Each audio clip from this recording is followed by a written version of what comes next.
archivos, el archivo fotográfico Tapos, un proyecto de fotografía social que se hizo aquí en San Marcos a finales de los 80 e inicios de la década del 90. Estamos ahorita en la etapa de catalogación exacta y muy pronto anunciaremos este gran archivo de un registro visual de la historia de esta universidad en momentos críticos también para el país de aquel momento, ¿no? Entonces, sin más, quisiera agradecer a Mirko, a Eduardo y a Teresa que nos acompañan esta mañana en esta mesa y dejo en el uso de la palabra a Carito Tavera, integrante del equipo de la Biblioteca Central y del CEDOC, para que nos acompañe en la moderación. Gracias, Carito. Gracias. Sean todos y todas bienvenidas a esta segunda mesa del coloquio Ideas que circulan, revistas político-culturales del siglo XX. Como ya lo comentó Pablo, esta mañana nos acompaña en la mesa Teresa Cabrera, Eduardo Toche y Mirko Lauer. Los vamos a presentar primero para que conozcan un poco sobre su recorrido y, bueno, evidentemente el día de hoy se va a hablar sobre la revista ¿Qué hacer? Y Amaru.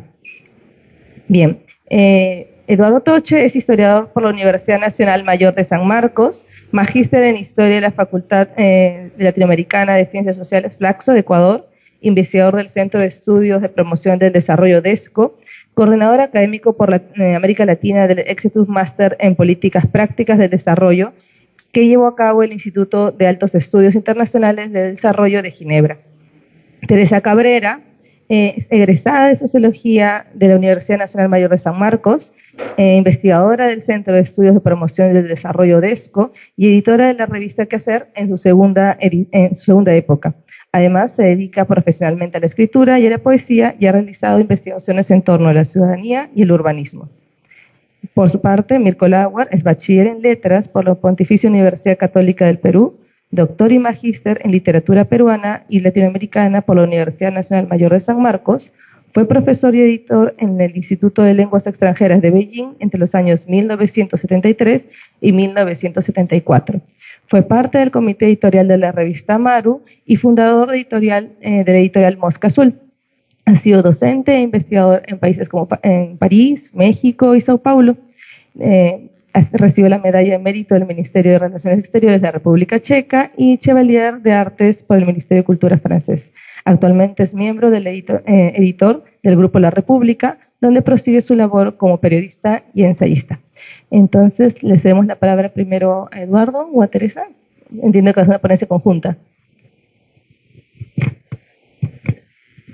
Muchísimas gracias. Buenos días con todas, con todos. Es un enorme gusto estar en esta ocasión buscando motivar una conversación en torno a tal vez el principal el producto central de mi institución, el DESCO, ¿no?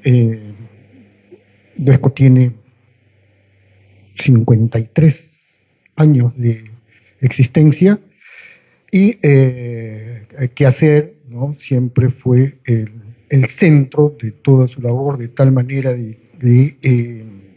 DESCO es conocida sobre todo por su revista y no tanto por sus proyectos, ¿no? Por sus intervenciones, que seguramente hacia adentro fueron y son, ¿no?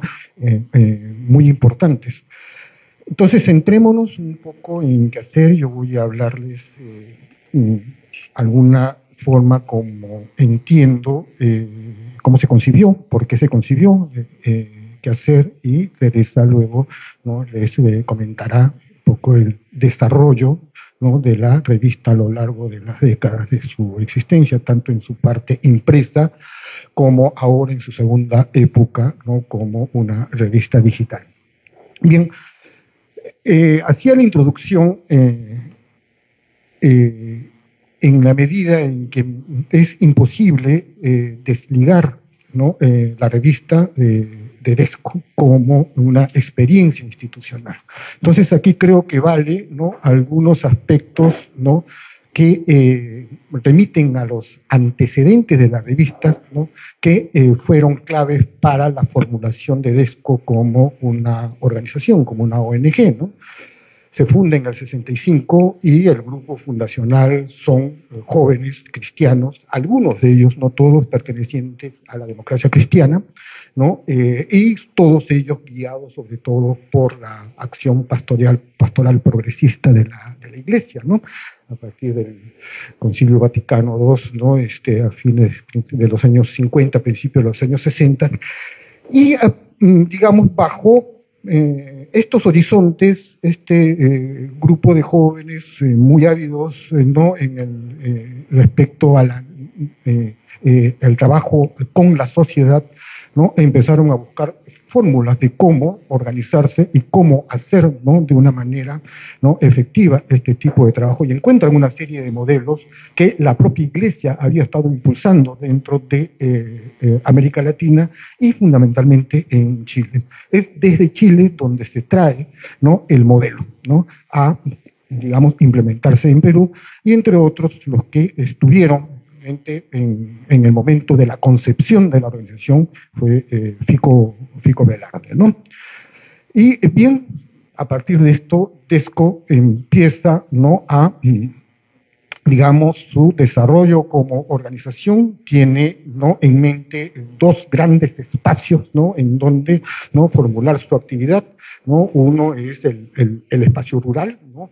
y dentro de ellos DESCO formula un primer gran proyecto que es en el norte chico, ¿no? en el norte de Lima, en Chancay, ¿no? y un segundo aspecto interesante que DESCO se interesó fueron los ámbitos urbanos.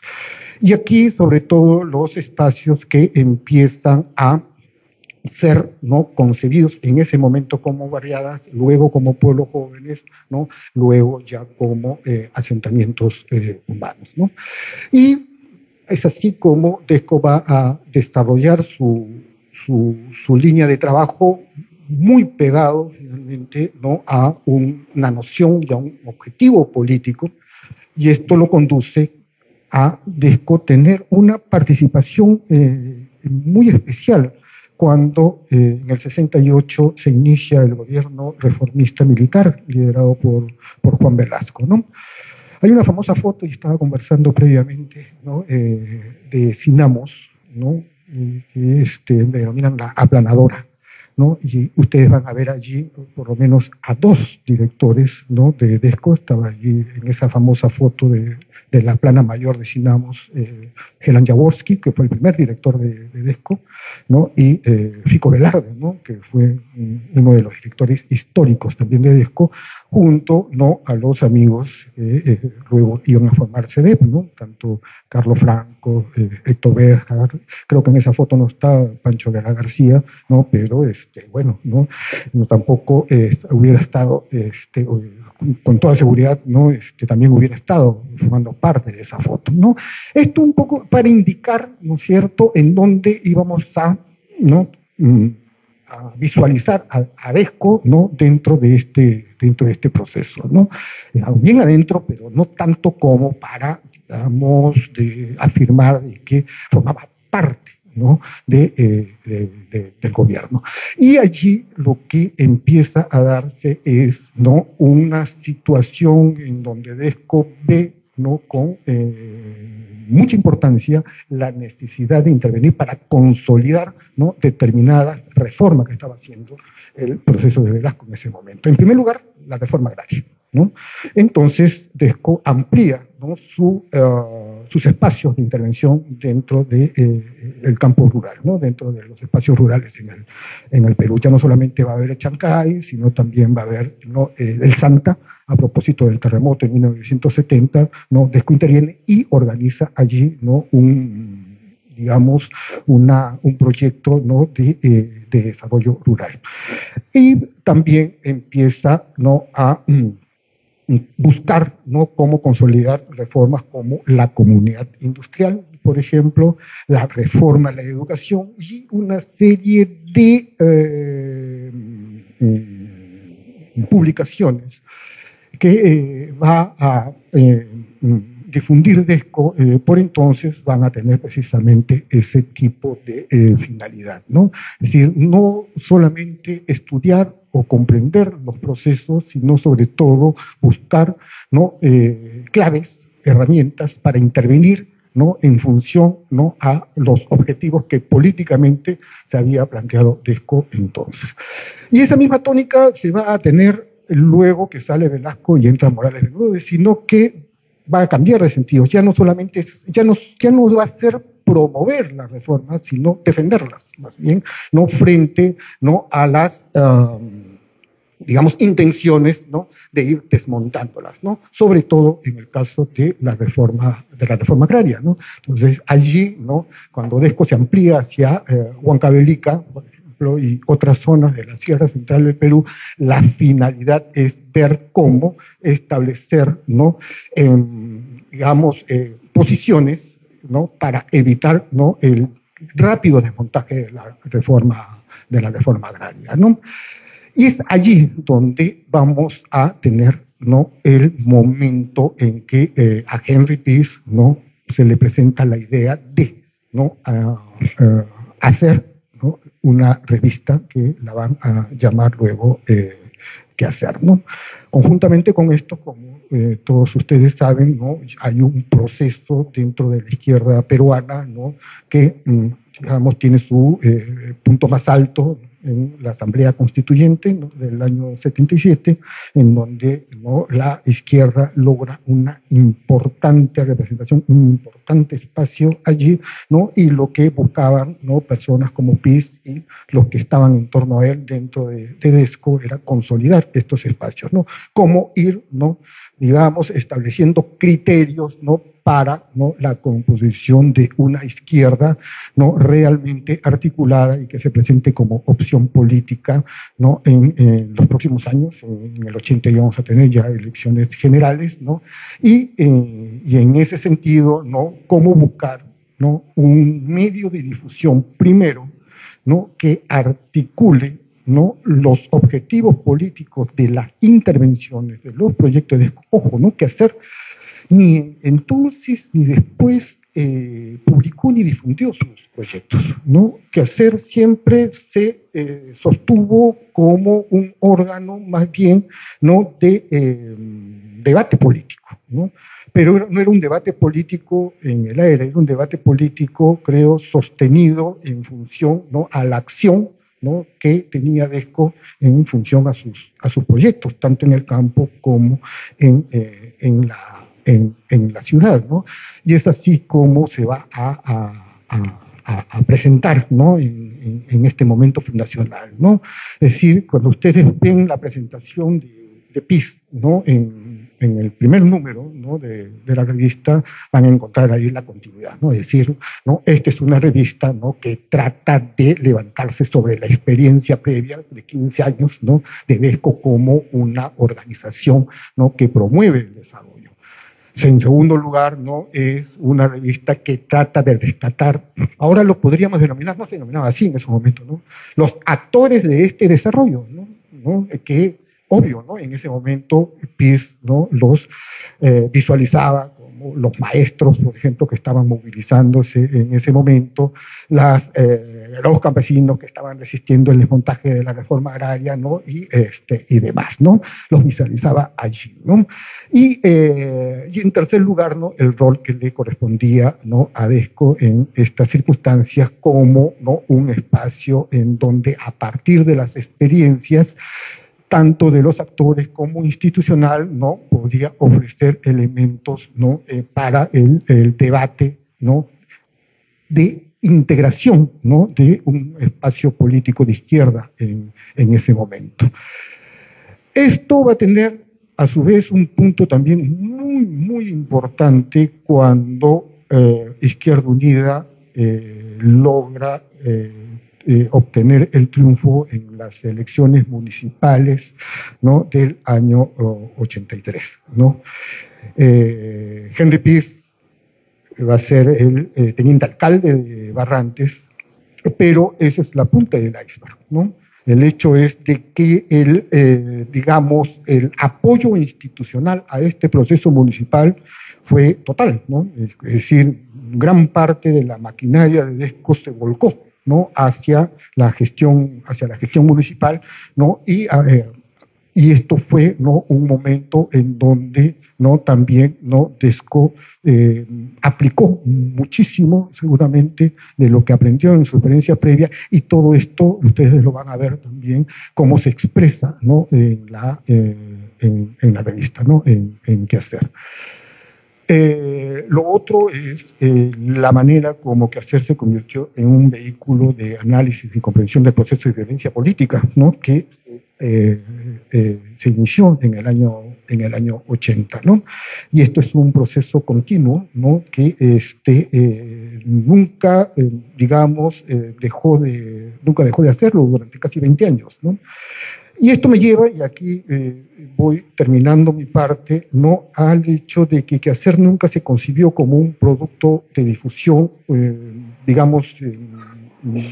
único, no articulado. Por el contrario, ¿no? Quehacer fue uno de los ejes, seguramente el eje más importante de todo un mecanismo de difusión que en parte no fue auspiciado por Henry Peirce, solamente en parte, ¿no? Por ejemplo, ¿no? es muy difícil entender Quehacer sin la cronología política, ¿no? que Peirce lo inició en el año 74, 75, si no me equivoco, ¿no? Pero esta cronología política tampoco puede entenderse si detrás de ella no funcionaba un banco de datos, ¿no? Un banco de datos que era alimentado diariamente, ¿no? y a partir del cual se, podía ofrecer insumos para hacer análisis y comprensiones, ¿no? de los procesos, sobre todo políticos del país, entre los cuales estaba la violencia, ¿no? Y a su vez, ¿no? Quehacer, ¿no? se interrelacionaba mucho con una publicación, ¿no? No creo ustedes que la hayan conocido por la edad que les veo, Resumen Semanal, ¿no? Y otra publicación, ¿no? ya en los años 90, que era el reporte especial de violencia, ¿no? Entonces, no fue un producto único, fue el más importante, seguro, ¿no? de todo, ¿no? un espacio, ¿no? que buscaba, ¿no? formas, maneras de comunicar, difundir y armar debate dentro del país, siempre, ¿no? bajo, la lógica de que entendíamos que, ¿no? políticamente pertenecíamos a un campo de izquierda, ¿no? Eso nunca se perdió, ¿no? Y fue en parte que quizás de las partes positivas de todo esto, pero también hay partes muy complicadas, ¿no? Respecto no solamente a Quehacer, sino también a estos otros productos que les estoy mencionando. Bien, muchísimas gracias.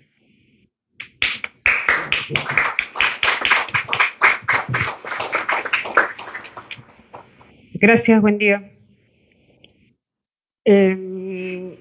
Quiero completar un poco la historia que ha repasado Eduardo Toche, pero también quiero recuperar, del marco del evento y de la mesa que tuvimos ayer por la mañana, a algunos elementos relativos, como señaló Pablo Sandoval al inicio, pues al origen del proyecto, al actor al que se dirigen, que ayer más que actor se le llamaba sujeto, ¿no? Por el componente indudablemente ideológico, como primera salida de varios de los proyectos, que Zorro de Abajo, principalmente, que se presentó también ayer, y Sociedad y Política, que digamos ya es otro nivel de esta característica, digamos, ¿no? de la definición del sujeto, la dinámica del capitalismo y el carácter de la revolución, términos que, digamos, tangencialmente son aludidos en Quehacer, pero no son la forma en que Quehacer se plantea la situación.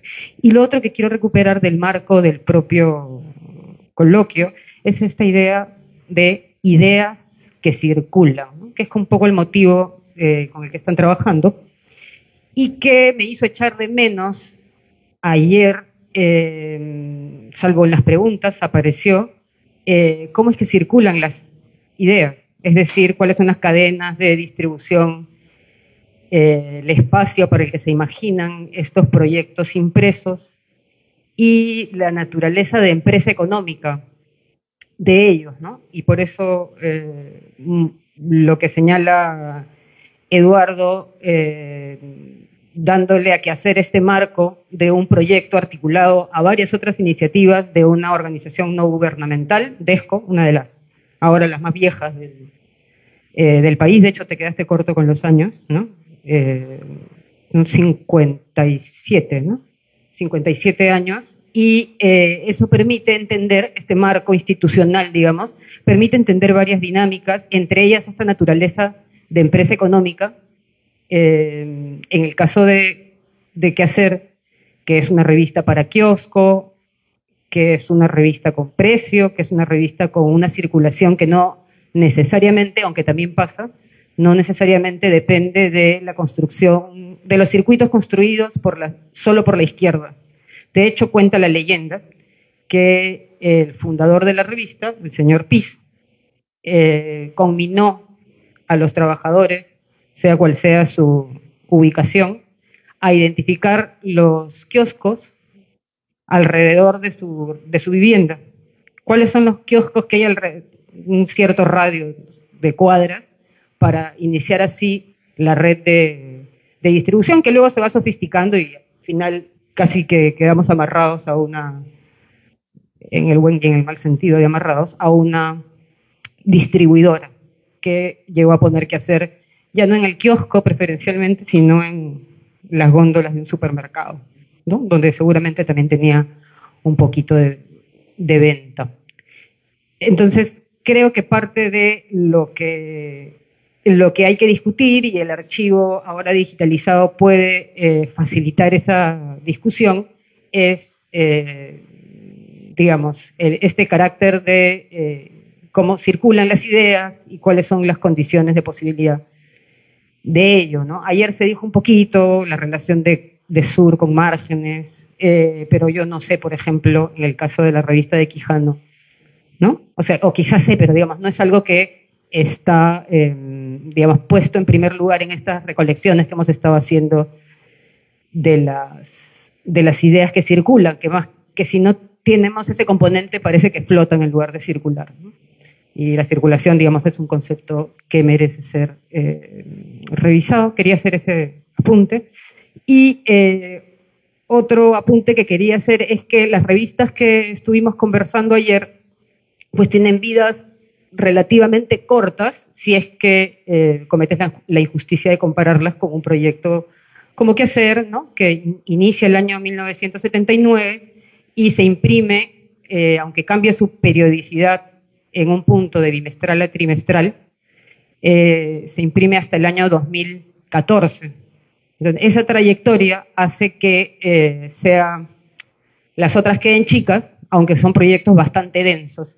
Pero lo digo en el caso de Qué Hacer porque quizá estamos hablando de muchas revistas, más de una revista, y aquí el cuento pues viene con figuritas y con una pequeña crítica, de pronto una posibilidad de mejora para la visualización del centro de documentación, que no encontré manera de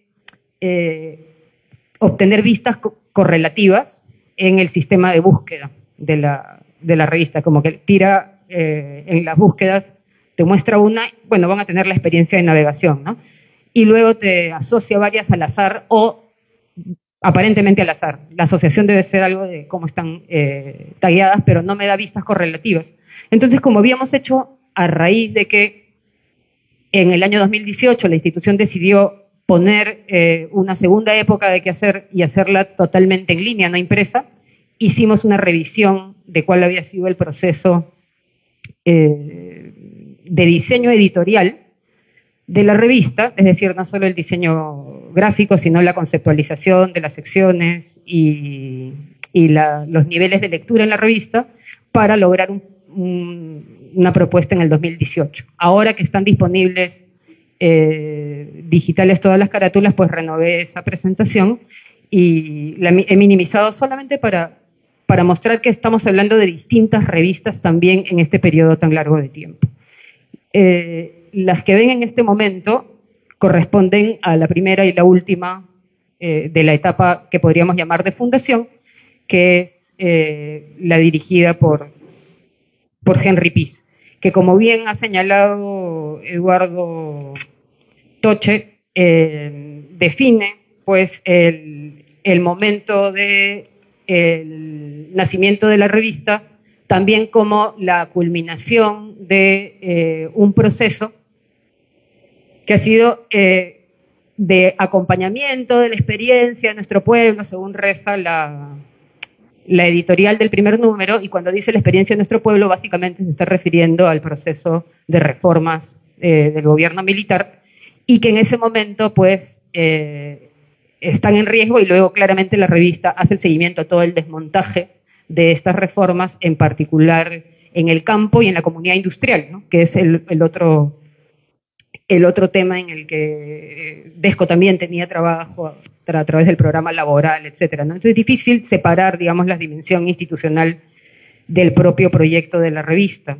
En esa editorial del primer número, además de este acompañamiento permanente, las experiencias de nuestro pueblo, que ya llevaba 14 años en ese punto, PIS también plantea dos situaciones más. En esta, tratando de explicar por qué hacer. ¿No? Dice, expresión de una preocupación permanente por lo que sucede en el Perú, a la vez que un intento de promover la más amplia discusión en torno a las alternativas que es preciso formular y convertir en programa para la liberación del pueblo peruano. Estos términos como liberación del pueblo peruano, campo popular, se van a ir extinguiendo en el lenguaje de la revista, pero hago notar que no necesariamente está en el mismo horizonte o en el mismo campo, si quieren, del lenguaje de las revistas que estuvimos conversando ayer, donde se habla pues del carácter de la revolución y del sujeto revolucionario. Es más concreto en el sentido de su seguimiento a las experiencias de ese momento, al punto que, como también ha sugerido Eduardo, y es tal cual lo recuerdas, el editorial termina con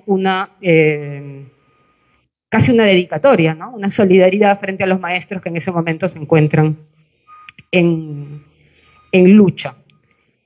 El último número del 26, ¿no? Bajo la dirección de PIS, corresponde al triunfo de Barrantes.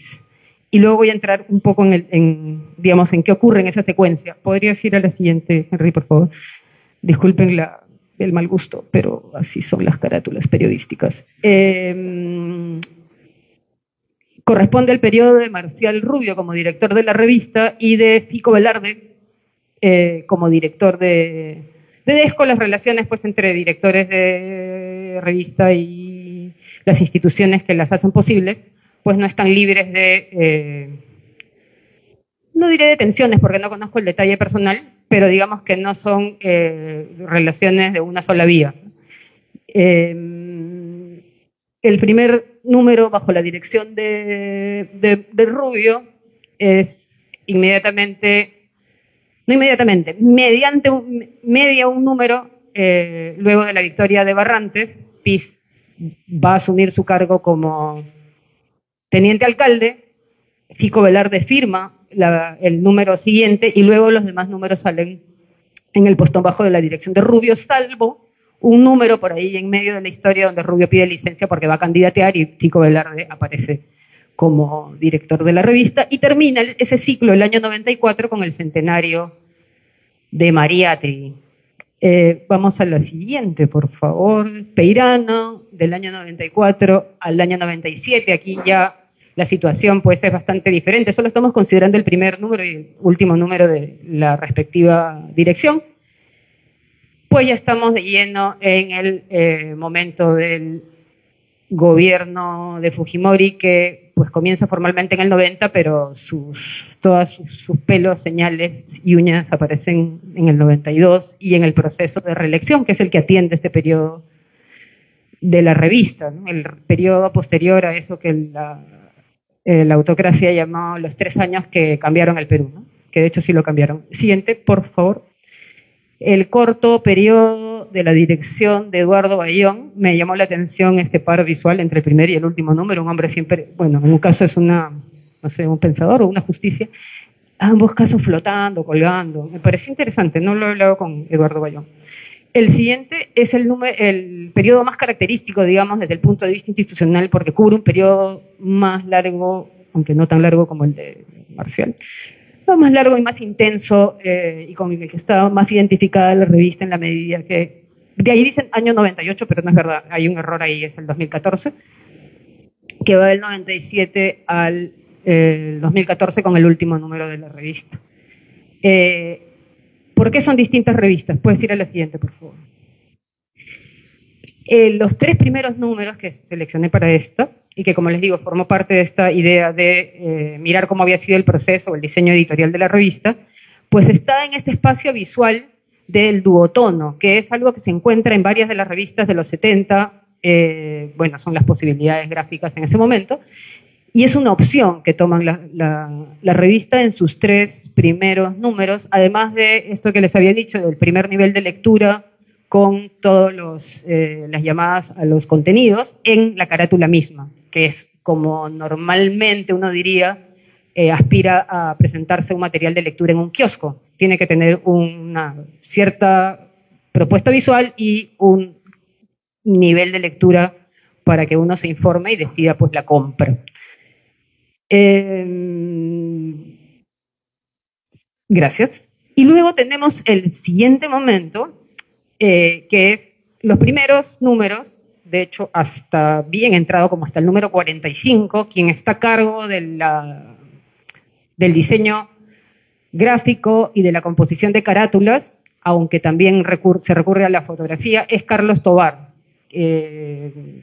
también mucho más conocido por su nombre de combate gráfico, Carlín, notable comentarista político a través de la ilustración y la caricatura, y adquiere, digamos, esta personalidad de la revista en sus siguientes números. Hemos pasado de esta primera revista, esta primera salida, con el duotono, la acumulación de texto para vender, digamos, el contenido, vender en el mejor sentido, no solo en el comercial, porque luego recién se va a volver vendedora la revista, a esta personalidad que luego, pues, uno puede encontrar en otros productos en los que también participó intensamente Carlín, ¿no? Que es esta propuesta de caricaturizar a los personajes y las situaciones de la política, aunque mantiene sus componentes de primera lectura, como el cintillo y el anuncio de los contenidos, aunque ya va sacando algunas de estas frasecitas tipo revista ilustrada, que también son usuales en caretas, una composición que intenta pues un poquito de humor, a veces fallido, a veces logrado,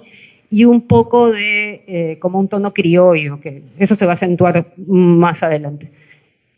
Y, perdón, ¿puedes regresar? Este número, el 7, es cuando la revista ya cumple un año y se enorgullece de colocar 10.000, de vender 10.000 ejemplares, ¿no? Para que tengamos también una idea de la circulación. Siguiente, por favor. Esta que hacer Carlín, digamos, ahora resulta más evidente porque seguramente conocemos algo más de la pluma del autor. Se mantiene, pero ya va perdiendo algunas de las características de primera lectura. Siguiente, por favor.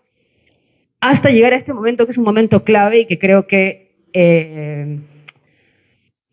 sintetiza y fija en la personalidad de la revista algunos elementos importantes. De hecho, hay varias transformaciones. La que ustedes ven al extremo, la 18, es la última carátula ilustrada que hace Carlín en este periodo, y luego pasamos a esta foto de Gabriela Córdoba que ilustra el especial sobre Sendero. Ya hay contenido sobre Sendero, su acción y su programa en los números que llegan hasta el 18, pero en este momento se decide hacer este especial sobre Sendero en Ayacucho, que pues tiene bastante impacto en ese momento y llega a inquietar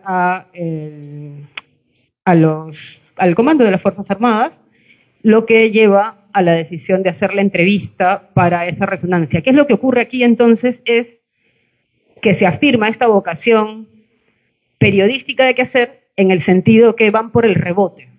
Se produce el hecho con el especial sobre Ayacucho, estamos hablando de los años pues más intensos de ese proceso, es el momento previo a la decisión del belaundismo de entregarle el control de las zonas de emergencia a las Fuerzas Armadas, y de hecho hablando de digitalizaciones, ustedes verán que los hinchas del señor Belaunde han puesto en línea también las actas de los consejos de ministros, que también ya estaban en línea, pero además estos volúmenes llamados Palabra de Presidente y varios otros documentos donde ustedes pueden ir, si quisieran o se están investigando en particular este periodo, pueden ir viendo cobertura del año correspondiente con las reacciones del belaundismo y de sus ministros correspondientes, ¿no? El ministro del Interior y el presidente del Consejo de Ministros, como los más característicos en la respuesta que va llegando, que va decantando hacia esta decisión de entregar, digamos, de cambiar el rol de la policía y cambiar el rol de la Fuerza Armada, lo que de acuerdo a los entendidos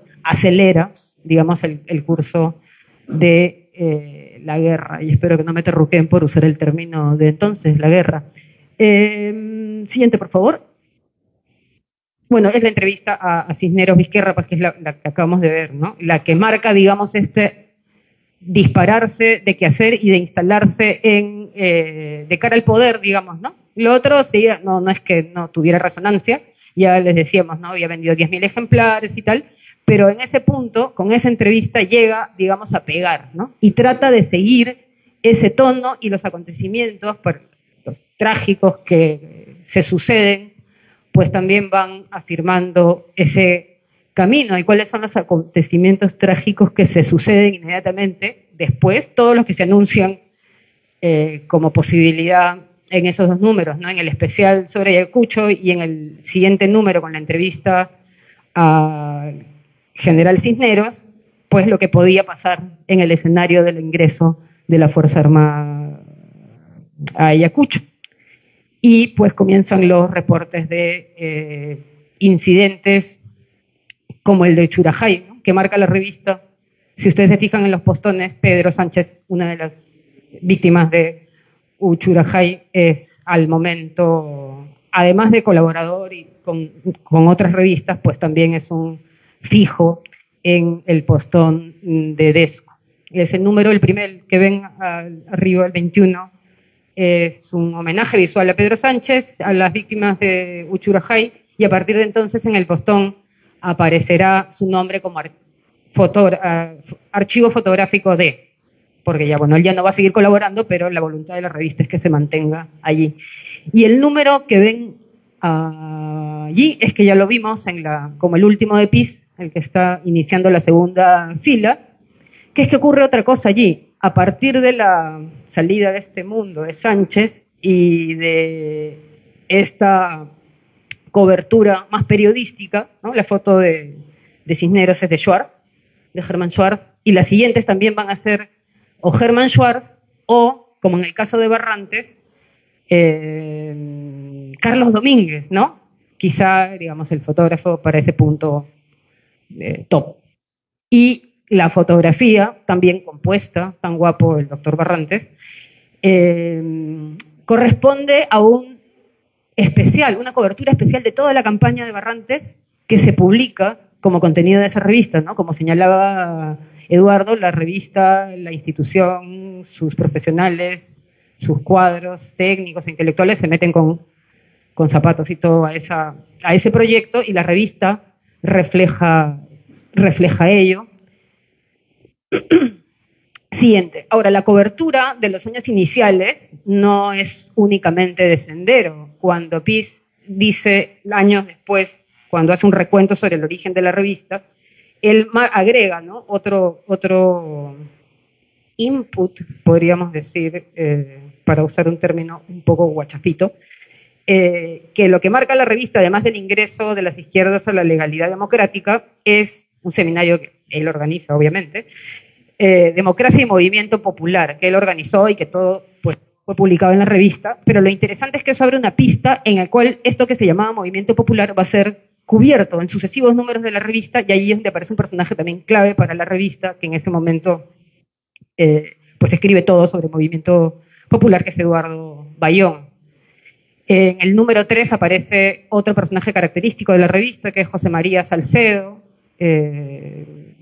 escribiendo sobre Chimbote junto a Eduardo Bayón, no periodísticamente todavía, sino sujeto a esta idea de dar cuenta de lo que se conocía como el movimiento popular, sea el movimiento obrero industrial, sea el movimiento barrial, el movimiento campesino, el movimiento estudiantil, y de hecho los primeros números recorren esta variedad llamada campo popular o movimiento popular a través de estos distintos sectores, hasta que eso, digamos, no sé si se les acaban, pero comienza una ronda relativa más bien a los partidos políticos. No es tanto la izquierda pensándose a sí misma y su propio aparato y sus debates que les hacen pues fragmentar o hacen proliferar este aparato en muchas siglas, como se dijo graciosamente ayer, sino también la mirada a cómo están conformados los partidos. Y de hecho, desde bastante pronto da cuenta de esta caducidad de lo que se llamaría sistema de partidos, ¿no? Haciendo reportajes pues sobre el Partido Popular Cristiano, el Acción Popular, que había sido gobierno, varios números dedicados a desentrañar el cambio que está ocurriendo en el APRA, el cambio generacional, la afirmación de los discursos fundacionales frente a las líneas que se acercaban un poco desde una perspectiva populista a lo que estaba tratando de disputar la izquierda o con la izquierda y que van a desembocar en el gobierno de Alan García, que se vuelve también un personaje muy querido, no se enamoren de él, no lo miren mucho, pero se vuelve un personaje querido en las carátulas, aunque claro, de manera crítica. Siguiente, entonces uno de los personajes que más debe haber aparecido en carátula, Alan García, debe competir bastante con Barrantes. El que ven aquí, el 45, y me apuro un poco para no robarme todo la mesa, es el último número que compone Carlos Tovar, directamente, el 45, ¿no? Y que ya, pues, no es del año 2000, sino que son estas construcciones de escenario que comienzan a abundar, ¿no? En este cambio tan importante, nos puso a todos nerviosos y nerviosas, ¿no? El año 2000 como un horizonte de realizaciones, pero también como un horizonte de frustraciones, sobre todo. Siguiente, por favor. Aquí, pues, ya tenemos a otro diagramador que comparte un momento el espacio con Carlín, pero es, digamos, también el fin de un periodo de la revista donde entra a pues ciertas indefiniciones luego. Hay todo este periodo, ya ven que no hay la misma uniformidad en el lenguaje visual, en el primer plano de lectura. Podríamos decir, viendo lo positivo, que hay una suerte de búsqueda, ¿no? De este momento después del número 45, donde Tovar se va a mantener por algunas carátulas más, pero el mando pasa a la diagramación de Felipe Cortázar, y a partir del 51 ya empiezan las carátulas sin Carlos Tovar, que se va pues del proyecto. Siguiente. Avancemos un poco en esto, que ya lo hemos visto, la Alan de nuevo, y aquí estamos hasta la 90, pues en el periodo de Marcial Rubio, que corresponde a años en los que el proyecto fujimorista era bastante inquietante, y cubre pues el proceso de el autogolpe, los años posteriores, la Constitución, que también ahí pues renueva los bríos del equipo de constitucionalistas que apareció por ahí en Desco, y esta que me parece notable carátula respecto al acuerdo, digamos, más que por la composición visual, por el concepto que trata de transmitir, ¿no? La crítica al acuerdismo de Guzmán, ¿no? Con el notable cambio de Chino, ¿no? Mao de un lado y Alberto Fujimori del otro. Siguiente, por favor. Bueno, sí, retrocedo un ratito solamente para decir que también son los años del gobierno civil-militar y la reflexión que traía Desco de la política contrasubversiva para enfrentar a Sendero se va trasladando hacia el comportamiento general de las Fuerzas Armadas como un actor político en este tipo de democracia. Siguiente, por favor. Y acá viene una etapa bien interesante de la revista, que es, digamos, la más taquillera, porque trata de jugar con el lenguaje del magazine. Aquí es una revista totalmente diferente, si vamos recordando el recorrido que he hecho a la Duotono de fines de los 70, y el sujeto popular y el campo popular, se va a esta revista donde tenemos en la carátula la telenovela o teleserie más popular de la época, y pues a Miki González, además de otros. Ese momento es un momento súper vendedor de la revista, pero también es un momento que da cuenta pues de esta transformación de aquello que se va concibiendo como lo popular en el equipo. Luego hay unas carátulas un poquito desafortunadas visualmente, de acuerdo a mi particular modo de ver, y llegamos al número 100 de la revista. Esta historia puede seguir porque hay casi 100 números más, 195 números. Vamos, pero no voy a llegar hasta ahí, obviamente, porque estoy siendo injusta con el tiempo. Pues hacer lo siguiente y pues irlo moviendo allí hasta que se termina. Este recorrido, que todavía no se puede hacer en la navegación de la visualización del proyecto, pero seguramente muy pronto se va a poder lograr, lo he hecho para mostrar un poco cómo representaba la realidad la revista, y también que en un periodo tan largo de tiempo, con tantas transformaciones, pues es imposible hablar de una sola revista, de una consistencia. De hecho, uno de sus directores, ¿no?, Marcial Rubio, describe bien al recordar estos momentos hay varios cambios de época en distintos campos que trata de cubrir la revista. A veces le liga, a veces pues no la ve. Un cambio de proyecto, señala él, en 2004, ¿no?, de algo que podríamos concebir como el Proyecto Nacional en Democracia, administrado localmente, hacia lo que en ese momento se percibía como el dictado de organismos internacionales, ¿no?, básicamente refiriéndose a la economía. También la desnacionalización de la economía, que es algo que se sigue muy de cerca, y ahí entra otro personaje importante que no escribió tanto en qué hacer, pero tiene pues buenos momentos, que es la entrada de Francisco Durán, que entra a partir del número 20 más o menos, un número en el que también entran, y en eso quería hacer un matiz más que una discrepancia, una corrección, respecto a los temas de ciudad, ¿no?, que se demoran un poquito más en entrar a qué hacer, pero también reflejan una vitalidad institucional de los programas asociados al estudio primero de las barriadas y luego la intervención directa básicamente en Lima, pero también en Chimbote y principalmente, ¿no? En algún momento la revista, y con esto voy cerrando, pierde el cintillo que la caracterizó, que era realidad nacional, problemas y alternativas, y va perdiendo este primer nivel de lectura hasta llegar a estos que son los últimos números. Y si puedes poner un par, José Carlos, de las anteriores para cerrar, creo que hay una transformación importante que también la comentaba con Eduardo, que esta, digamos, carga visual que iba hacia los personajes de la política al inicio, las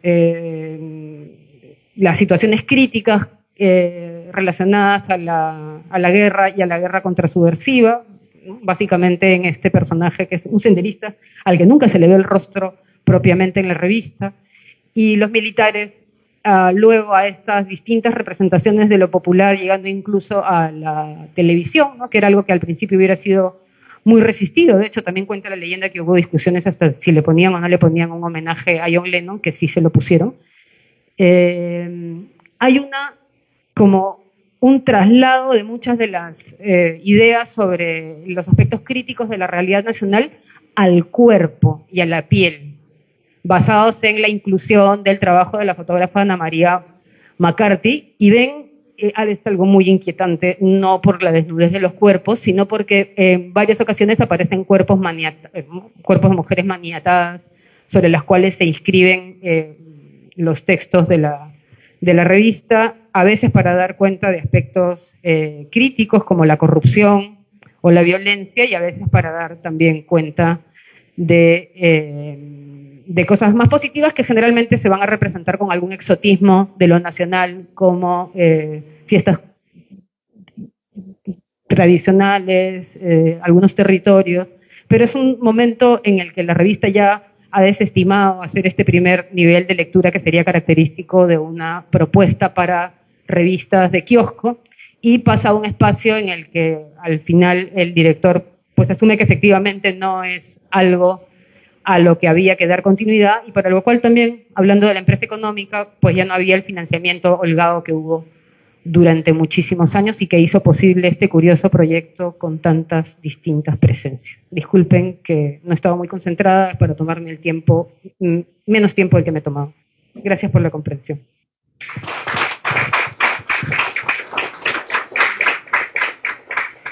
Muchas gracias por las palabras y por la ponencia. Bastante interesante escuchar cómo dos vistas complementarias sobre una revista tan antigua y tan importante en la historia de las izquierdas al final y de su inclusión en los proyectos de partidos políticos, de participación política en sí misma, ¿no? Cómo escuchar, por un lado, cuál fue la idea global que hacer, pero también desde un análisis que parece ser al inicio estético, nos cuenta también la profundidad de las relaciones entre los directores y los contenidos y el marco político en el cual estas revistas se insertaban. Muy bien, para cerrar esta mesa le vamos a dar la palabra a Mirko Lauer, quien nos va a hablar de la revista Amaru.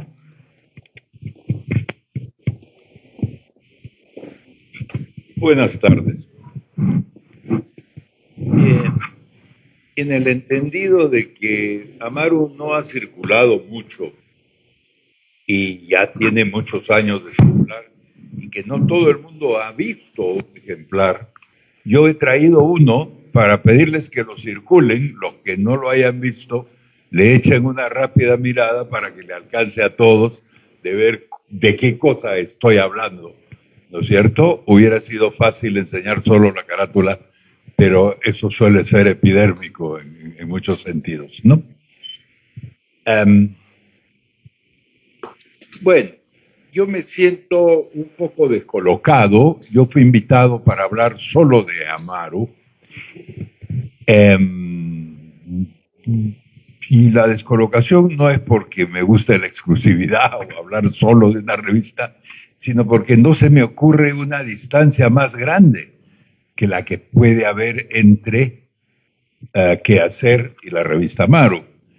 Una es un boletín, ¿no?, de una institución importantísima, con las características que ustedes han visto, donde la política, el desarrollo y todas estas cosas lo son todo, donde hay nexos visibles con la izquierda peruana, no tan visibles con la iglesia alemana, donde, en fin, es un mundo distinto.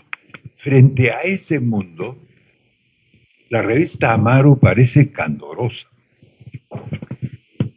Y voy a tener que inventar algo para hacérsela un poco más interesante, quizá. Esta es una publicación que fue ideada, imaginada por Emilio Adolfo Westphalen en un momento en el cual los sectores del centro izquierda político estaban buscando expresiones culturales. La parte política estaba bien servida, con Belaunde, con un montón de políticos que eran del centro izquierda, incluso algunos que no se sabía que eran del centro izquierda hasta que llegaron a la alcaldía de Lima, ¿no es cierto? Entonces, lo que se buscaba más era la parte cultural, porque la parte cultural era muy importante en el Perú en ese momento y era casi central, incluso en la política. Entonces, hubo una serie de intentos y de búsquedas. Yo me acuerdo, José Miguel Oviedo le ofreció a Javier Silva Arruete, que era secretario general del Pacto Andino, hacer una revista del Pacto Andino que reflejara qué pasa en la cultura de la zona andina. No funcionó. Y después de varios chispoteos de este tipo, al final la Universidad Nacional de Ingeniería se animó. No se animó solo porque tuviera un gusto por las revistas. La UNI era un foco, un nido, un centro de personas de ese centro izquierda que venían del movimiento social progresista, que había sido socio de Belaúnde en elecciones anteriores, donde el rector era un arquitecto y donde los arquitectos de alguna manera reinaban en ese momento, ¿no? Son esas universidades que se van alternando como los vecinos de la Católica entre rector de ciencias y rector de letras, por ejemplo. Aquí había un rector de letras, para ponerlo de alguna manera, y decidieron hacer la revista. Y se buscaron a una persona extraña, pero que resultó ser buenísima para hacer una revista cultural, que era Emilio Adolfo Westphalen, un poeta un poco ocioso, que había publicado 2 estupendos poemarios muy breves en los años 30, y nunca más nada, a veces artículos y cosas, pero que tenía una enorme experiencia en la parte cultural, y que además tenía una pasión por lo revisteril, en el sentido literario de la palabra, ¿no? Él ya había metido todos los recursos de una liquidación de la empresa donde había trabajado al final de los años 40 y los puso en lo que fue su primera revista, que se llamaba Las Moradas. Las Moradas también fue una revista muy breve. Debo decirles que Amaru solo se publicó, salieron 14 números. Y aquí está Marcel, que no me dejará mentir. Las Moradas también fueron 14 o menos. Menos. 9 con un número doble de Yapa, pero revistas con pocos números, efectivamente. Y revistas que se puede llamar por todos los lados revistas exquisitas, porque eso es lo que era Westphalen. Westphalen era un hombre sumamente exquisito en el campo de la gráfica, en el campo de la poesía, de las letras, de las ciencias, de todo, muy formado. Y entonces decidió hacer un equipo, todo financiado por la Universidad Nacional de Ingeniería, para lanzar una revista. Como jefe de redacción, invitó a Abelardo Oquendo, cuya única experiencia en revistas había sido hacer la famosa revista Literatura, en la cual le ganaba a Westphalen porque había publicado tres números en realidad, y era muy chiquita y muy flaquita, pero que había sido editor y que sabía de estas cosas. Y entonces Oquendo en la jefatura de redacción, y después invitaron para toda la parte, digamos como redactora general, no sé cómo se llamaría el cargo, a Blanca Varela, que también sabía de esto, sabía escribir, tenía un contacto con la modernidad distinto del de Emilio Adolfo Westphalen. Y estas dos personas comenzaron, junto con Westphalen, a hacer el acopio de los materiales de la revista Amaru. ¿Qué cosa traía la revista? La revista traía sobre todo novedades. ¿Qué es lo que uno le pide a una revista? Novedades. ¿Cuáles eran las novedades disponibles en el Perú en ese momento? Ideas científicas de los años 60, el boom latinoamericano que comenzaba. No es una casualidad que el cóctel que se le dio a Gabriel García Márquez cuando llegó a Lima fue en la casa del rector de la UNI y financiador de la revista Amaru. Esto cuenta en parte la historia, ¿no? Porque había una mirada muy puesta sobre el boom narrativo latinoamericano y la poesía latinoamericana que ya estaba sonando muy fuerte en ese momento. y casi como un embajador de América Latina en la revista, Antonio Cisneros trabajó y participó muy activamente en hacer Amaru en ese momento. Aquí han tenido la amabilidad los amigos organizadores de presentarme como miembro del comité editorial de la revista Amaru. Esto es falso, porque yo, para tener un carné y poder viajar mejor en el metro, le pedí a Wefalen que me hiciera corresponsal en Europa de la revista, que no es lo mismo. Y además, lo que es la mala suerte, a los 15 días que llegué a Europa comenzaron los líos por el cierre de la revista Amaru, que dejó de funcionar. Entonces, en realidad, es un corresponsal de último número. La revista fue cerrada por una nueva administración de la UNE, duró poquísimo. El debate fue muy claro: ¿para qué necesita una revista de ingeniería, una universidad de ingeniería, una revista que se dedique a estas cosas?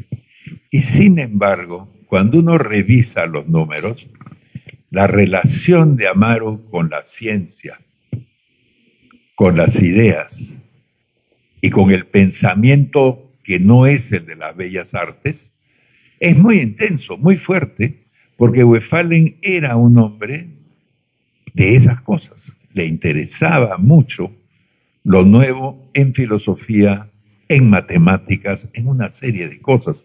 El número que he lanzado a circular y que espero regrese algún día acá a mis manos, tiene un artículo sobre novedades en las matemáticas en ese momento.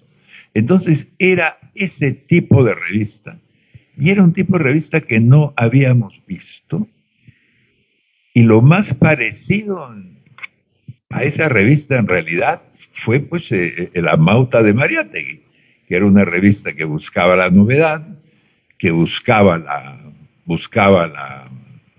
la variedad, que le interesaba la parte cultural y la parte científica, que le interesaban las ideas. Mucho más refinado como revistero Westphalen que Mariátegui, pero claro, Mariátegui más dinámico, más amplio y con muchos más recursos, ¿no? Lo que no tenía Amauta y sí tenía Amaru era una inclinación por la gráfica. Wefalen era un surrealista muy interesado en la pintura, en el dibujo, en todas estas cosas, y se buscó a Jesús Ruiz Durán, que era pues ya en ese momento un diagramador formidable. Él es el hombre que ha diseñado pues el diario La República, la revista Sociedad y Política, en fin, una cantidad de publicaciones. Y creo que donde mejor le fue en términos, hueso húmero debo decir, donde mejor le fue en Amaru, porque el formato era grande. Ahí está, porque el formato era grande, porque el director estaba muy dedicado al tema, y es evidente cuando uno mira las carátulas que Wefalen le llevaba cosas a Ruiz Durán y le decía, ¿no? Con ese extraño acento vienés que tenía, le decía seguramente: este dibujo puede ser muy útil para la carátula. Y entonces le daba claras instrucciones a Jesús para hacerlas. Y eso produjo efectivamente, pues, carátulas simpáticas. Y además, un formato cuadrado de ese tamaño permite muchas cosas, permite mucho trabajo, permite poner 2 o 3 notas cortas en una sola página. Y entonces ahí Amaru tuvo una enorme ventaja sobre prácticamente todas las revistas culturales que yo puedo ubicar en este momento así de entrada, ¿no?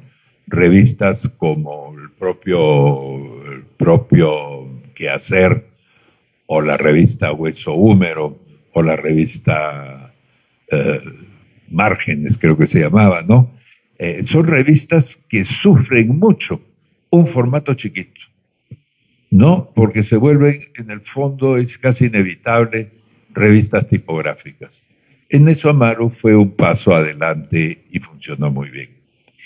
Y un aspecto importante en la revista, en la composición, fue la enorme preocupación de Wefalen por el mundo andino, por el mundo prehispánico, por el mundo preincaico incluso. Wefalen fue muy amigo de José María Arguedas. Wefalen ha escrito, sin duda, el texto más interesante sobre las relaciones entre la pintura de Cislo y el arte preincaico, y esto era una presencia constante en todos estos casos, ¿no? Siempre usaba lo gráfico preincaico sin llegar a abusar de eso, ¿no? Y ahí está. Uno de los favores que se nos ha hecho es que ha producido una revista de 14 números. Y como la revista solo ha tenido 14 números y ha sido reeditada además con una cajita, todos podemos ir a una librería y comprarnos la revista completa hoy. Cosa que no podemos hacer con otras revistas más amplias o que han tenido más esto. En este caso, efectivamente, lo bueno si breve, muy breve. Y yo les sugiero, me habló Pablo aquí del interés de San Marcos en reeditar a Amaru, y yo le dije, pero si ya está reeditado, pero él con cierto criterio se mostró un poco escéptico. No descarto que esa reedición en cajita ya se haya agotado también ella, ¿no? Esa es la ventaja de hacer cosas portátiles y largas. Yo he tenido que botar en mi vida las colecciones completas de qué hacer de la revista Marca, donde trabajé por largos años, y de Casa de las Américas, que me llegaba despiadadamente todos los meses. Las revistas largas son horribles. Y me despido diciendo que Hueso Húmero, que codirijo, me temo que va por ese camino. Solo la muerte va a poder detenernos. Muchas gracias.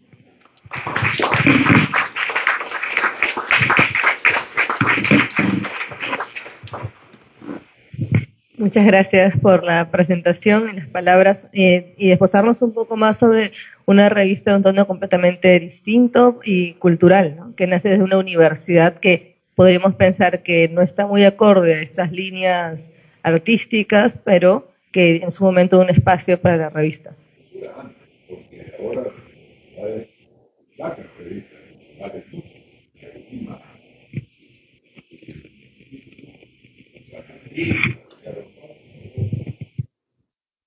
Muy bien, muchas gracias. Entonces, vamos antes de continuar, quisiéramos pedir las disculpas del caso de parte de Giovanna Polarolo, que nos iba a acompañar hoy para hablar de la revista Debate. Sin embargo, tuvo una invitación para la Cátedra de Vargas Llosa en México y no nos ha podido acompañar. En todo caso, quisiéramos pasar la ronda de preguntas, si es que las hubiese.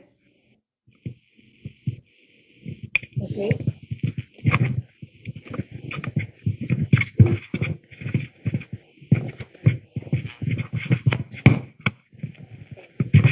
Gracias. Bueno, yo meto mi cuchara como organizador y preguntador. Teresa había dicho al inicio un asunto que me parecía fundamental, que efectivamente el día de ayer salió de manera bastante breve. No sé si llamarlo la economía política de la circulación de las revistas o simplemente llamarlo de cómo se hace la distribución, porque eso tiene que ver también con el tipo de objetivo de público al cual está dirigida la revista, ¿no?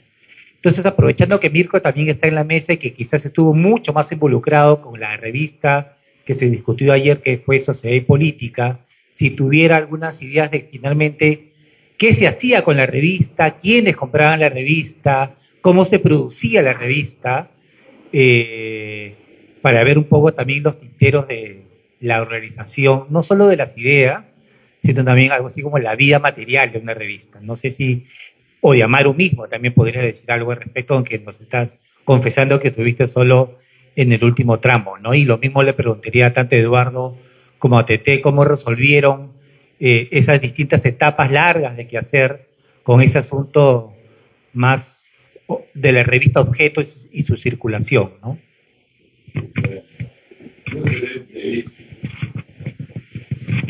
Sociedad Política fue financiada casi todas las épocas por un amigo nuestro dedicado al negocio maderero, cuyo nombre no quiero recordar, y que ayudó mucho y eso permitió que funcione. Y en las siguientes etapas, en los últimos números, creo que pagué yo a través de Mosca Azul, pero nunca fue muy costoso. Y al comienzo, la bendición de una deportación de Velasco hizo que la revista vendiera como loco, decenas de miles de ejemplares. Entonces, en realidad, entre salir muy espaciado y tener una posición muy vendedora, pues la revista nunca tuvo muchos problemas.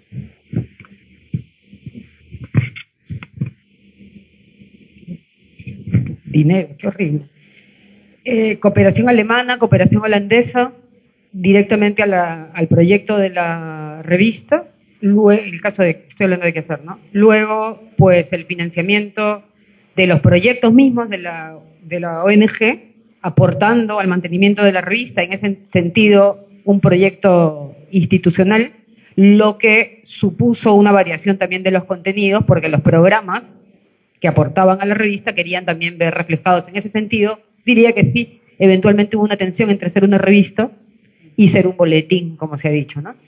Y al final, pues creo que en el año 2014 este modelo termina por agotarse, ¿no? El modelo de contribución dentro de la misma organización, con sus recursos, con jefes de programa con distintos intereses en el país, pues se agota ese modelo, ¿no? Creo que es así como funcionó, más allá de que las ventas reportaran en algunos momentos de pico ingresos interesantes, pero que estaban dentro de una cosa mayor que era el fondo editorial, que fue uno de los más grandes activos y que vendía pues miles de ejemplares, no necesariamente de los libros pues teóricos, ¿no? Sino de los que eran más el manual del poblador, ¿no? El kit de ventas de Desco, o aquellos de entender las constituciones que se dieron en los dos tramos, ¿no? Materiales muy prácticos para la vida organizativa y política en ese momento. ¿Alguna otra pregunta? Entonces yo les voy a hacer una pregunta y me pareció interesante cuando Teresa mencionó que había un lenguaje que era común en los primeros años de la revista con respecto a la liberación del pueblo, la historia del pueblo, ¿no? ¿Este lenguaje fue realmente compartido por los diferentes colaboradores y fue uniforme y no generó alguna disputa interna en cuanto a los matices políticos en la revista? Yo no puedo contar, digamos, no puedo reconstruir este tipo de disputa interna, porque mi aproximación ha sido como la que sería la vuestra, ¿no? Entran al archivo y pues observan cómo se va desenvolviendo el material en sus características. Yo ahora hablé de las portadas, porque era un elemento, digamos, más entretenido del diseño editorial, pero hacia adentro no solamente se produce este cambio en el lenguaje, que además se problematizan, ¿no? Cuando se van abandonando estos términos y se van asumiendo otros. El caso de sujeto popular hacia informalidad es un caso que viene también, es problematizado a lo largo de varios números de la revista, pero digamos las tensiones que eso refleja creo que serían materia más bien de ver cómo hay secuencias de artículos y respuestas y distintos personajes abordando el mismo problema. El problema de la informalidad, en el caso de Qué Hacer, se abordan desde la presencia tan contundente del comerciante ambulatorio, ¿no? En trabajos de Romeo Grompone, que se publican en una sección que luego desaparece, dura 4 secciones, 4 números creo, avances de investigación. Esa es una sección que existe. Hay varias secciones que se extinguen, no solamente hay cosas del lenguaje, sino la sección libros, creo que dura 3 o 4 números, que era una gacetilla, digamos, ¿no? Luego también eso desaparece. Yo no podría reconstruir mejor, digamos, que mirando los artículos y viendo cuáles han sido los debates allí. Lo que sí hay muy claramente, y creo que eso era el punto de partida que se va, digamos, no sé si es exactamente, se le puede llamar consenso formalmente, pero desde este titular de alternativas, ¿no? Problemas y alternativas, te instala en un lenguaje del mundo del desarrollo, el mundo de las intervenciones que hacía la propia ONG y que van ganando mayor espacio en la revista. Quizá de la revista misma se pueden derivar algunas de estas cosas, pero una batalla campal en el buen y en el mal sentido en los programas por reflejarse en este producto tan exitoso en algunos momentos. Pero sí, esos son los términos ¿no? Pero sí hubo como, no, creo que esa es materia ya como de investigación o de leyenda. Muy bien, muchas gracias. Ok, tenemos una pregunta. Bueno, es el caso de la única revista que está expuesta en el periodo anterior, continúa, no retomó, una pausa y sigue existiendo de manera virtual. También, ¿con qué? Tú eres la editora actual. Normalmente se ha hablado, en el caso de que hacer ahora, el papel de los directores es muy fuerte. Yo noto ahora que su papel como editora, y no se menciona quién es, no tiene el editor de la época Pina, la época Rubio, etc. ¿Cuáles tan importantes eran? ¿Cómo era la cocina, digamos, no? Tal vez no la conoce como está haciendo, ¿no? Pero así con el título que tú dices, La cocina está publicada en la misma revista. En los números de aniversario se pueden ver estos de manera más explícita, más allá del postón si quieres, este tipo de relación, ¿no? Y la piedra angular de la revista es Juan Cancho Larco, el editor fundador y luego editor eterno, Jedi y todo.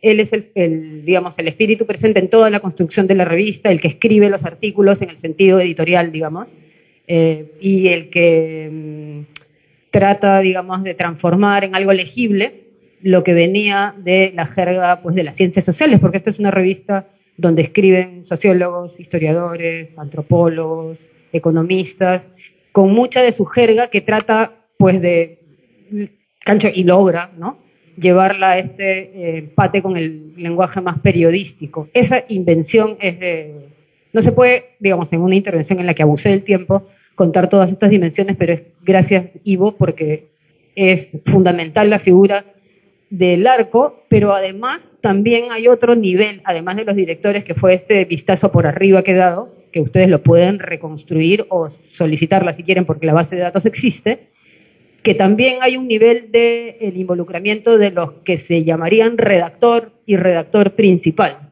¿no?, que tienen presencias fuertes y que marcan claramente el contenido de la revista. La primera época en estos números que vimos al principio, que son tan característicos, pues es Raúl González y el seguimiento que él hace, sobre todo el fenómeno senderista, por muchísimos años, más quizás de los que debieron ocurrir. Pero ahí está, es eso. Luego hay otros, Chema Salcedo en un momento pasa a ser también redactor principal y gana protagonismo, y el tipo de contenido que él entrega también gana protagonismo en la revista, que es mucho más, pues, sabroso, mucho más, como se dice en varios números de la revista, mete más sudor y sangre, hace reportajes. Solo hablé ahora del nivel de director, luego está este nivel de editor, y están estos personajes, los redactores principales, que son los que te arman toda la revista, y no existiría la revista como tal en sus distintas personalidades sin González, luego, bueno, más en tiempos más recientes, Martín Paredes, el famoso Hernando Burgos.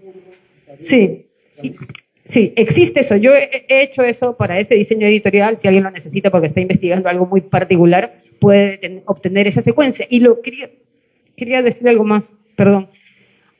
Una época, todo lo que teníamos en físico lo queríamos escanear y subir a internet para que otros lo vean. Luego vino la otra obsesión, que es descargarnos todo y tenerlo todo.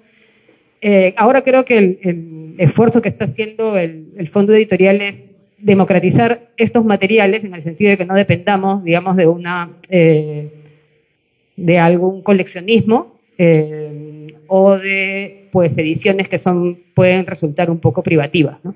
Para investigación es muy bueno, y lo que quería decir es que una importante parte del material, quizá no los números antiguos, pero del 2000 al mediados del 2000 para adelante, todo está en la web de Desco, siempre estuvo directamente del PDF a la web, y son muchísimas las consultas, que ahora más bien nos descargarán un poco, de personas que llegan buscando un número de la revista y se obtiene porque la colección completa existe. Hay por lo menos 3 colecciones completas más o menos en el entorno de la institución que se pueden consultar, y te la consultan desde cosas de lo que se llama un tiempo senderología hasta para enterarte de entregas de poesía, porque hubo un componente importante del que ahora yo no hablé, pero que es muy importante y muy querido por Valo Sánchez León, el último director, hasta de bandas hardcore de los 90, porque ese contenido también existió. Y eso es fuente de consulta, y ahora pues que esté aquí ayuda muchísimo a que esté disponible para más gente y que no dependa de contactarse con una organización un poco viejita que se demora en responder. Bueno, San Marcos es un poco más viejito.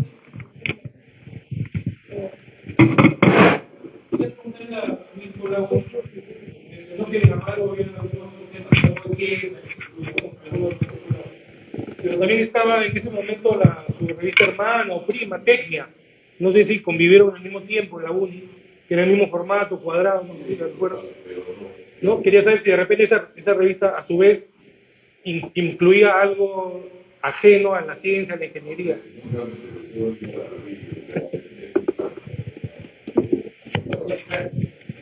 Sí, también sobre Maru, el peso que tenía el boom latinoamericano en la uni, digamos, en esos años, también estuvo dado por ese famoso encuentro entre Vargas Llosa y García Márquez, que se llevó, ¿no?, a cabo en el local de la uni. Y la poesía, ¿cuáles eran las novedades de poesía que traía Maru? Esa es mi primera pregunta. Y la segunda sobre el formato, ¿no? Hoy nos parece un formato un poco asimétrico, pero en la época no era tanto así, ¿no? Porque tenemos la revista Textual, tenemos la revista Educación, que tenían esos formatos casi cuadrados, con una disposición, digamos, semejante. No recuerdo los años de esas otras revistas, porque sería interesante ver cuál fue la primera que introdujo este formato tan valioso, digamos, para la composición al interior, tanto de lo gráfico como de lo textual, ¿no? Bueno, el primero que introdujo el formato fue el editor de Ande, de Alejandro Peralta, creo, que es esta hermosa edición cuadrada y grande, ¿no? Nada, un formato como Amaru aparece cuando al director le importa muy poco el costo de la impresión, porque es carísimo. A la hora que uno corta el papel en la máquina, ese formato es muy caro y los otros formatos son más razonables. Pero en eso todo el mundo decía, Wefalen es un esteta, es un surrealista, hay que hacerle caso. Entonces se le hizo caso. Quizá el rector sabía que solo iba a caber 14 números, no sé, pero la cosa es que funcionó. Tu primera pregunta, ¿qué poesías? Mira, no hubo una cosa así muy concentrada y coherente en el campo de la poesía. Yo diría fueron los grandes nombres que aparecieron. Cisneros, sin duda. Enrique Lin publica un par de poemas simpáticos, pero mucho se desgastó, no sé si es la palabra, no lo es, en el interés de Wefalen por la poesía internacional. Yo creo que él ahí se veía también como una tarea educativa. Publicaba Henri Michaud, publicaba Blaise Cendrars, publicaba cosas que de otra manera no se hubieran. Si hubiera que contestar tu pregunta así con seriedad, yo diría es la poesía conversacional latinoamericana de ese momento. Enrique Lin, Antonio Cisneros, Ernesto Cardenal, en fin, todos estos poetas conversacionales es lo que funcionaba. No tanto porque Wefalen la prefiriera, sino porque era la generación que estaba produciendo poetas jóvenes y maduros a la vez, entonces había material para publicar. Al final es eso.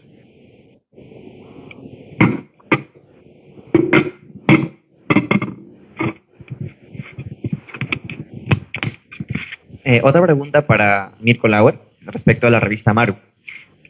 Bueno, sabemos que la revista tuvo nada más 14 números, podemos considerar que es algo breve. Sin embargo, ¿tuvo un cierre digno o fue un corte abrupto, lo cual truncó de alguna manera la producción de esta revista y tenían otras metas, quizás algo más que querían publicar? ¿O este cierre perjudicó de alguna manera, bueno, a las intenciones que tenía Wolf Allen?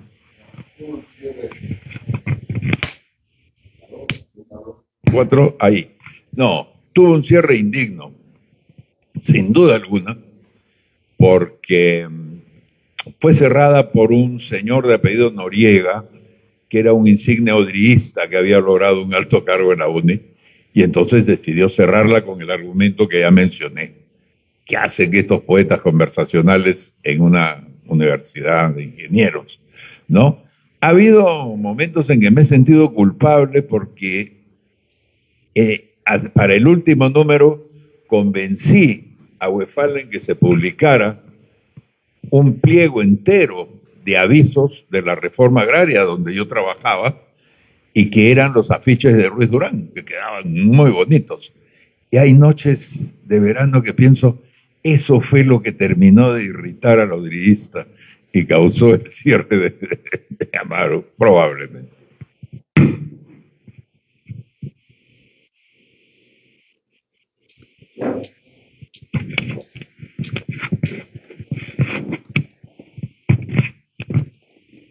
Muy bien, muchas gracias por las preguntas y también las respuestas extendidas de los panelistas. Le vamos a dar la palabra de cierre a Pablo Sandoval. Por favor, adelante.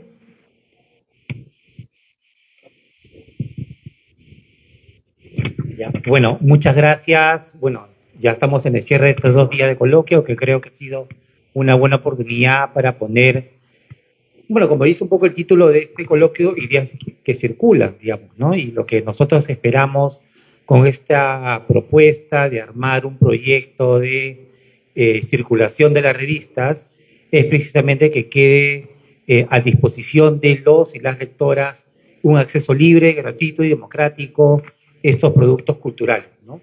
Entonces quiero agradecer a Teresa, a Eduardo y a Mirko. Bueno, Mirko dijo que sospecho que no circula mucho Amaro, entonces más vamos a ver qué hacemos, qué negocio podemos hacer ahí con los amigos de la UNI, a pesar de todos los conflictos universitarios que hay. Creo que tenemos que estar por encima de esas situaciones y poner en circulación esta revista tan... Pero Pablo, para comenzarla, podría poner... ¿Está en línea?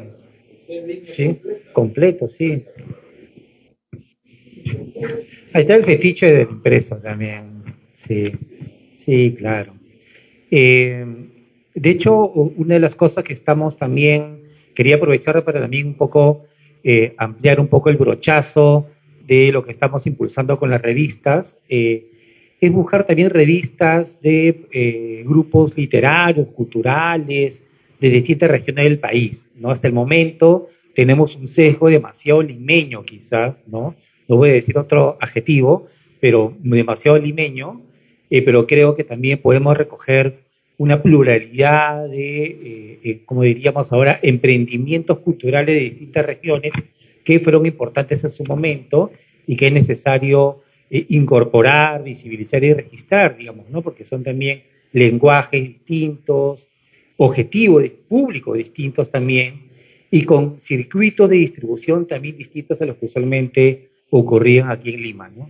Entonces, estamos en esa tarea, no solo de buscar grupos intelectuales, que es hasta donde al momento hemos concentrado nuestros esfuerzos, sino también hacer conexiones con organizaciones sociales también de distintas regiones del país, que sacaban también quizás otro tipo de publicaciones, pero que en el marco más amplio del CEDOC nos interesa mucho poder incorporar en ese trabajo, ¿no? Entonces, no solo agradecerles por esta mesa y los 2 días de coloquio, su presencia, sino también anunciarles que a lo largo de este año vamos a estar también, anunciando en nuestras redes sociales todos los avances que estamos haciendo en esta tarea para nosotros muy importante, no solo de circulación, sino también de digitalización del acervo bibliográfico que ya contamos en la biblioteca, sino también de buscar, ¿no?, acervos bibliográficos que no tenemos a través de la cooperación, a través de los convenios, a través de los acuerdos con personas o también con instituciones. Así que les agradecemos su presencia esta mañana como el día de ayer y seguiremos atentos a más novedades que eventualmente les estaremos informando. Muchísimas gracias.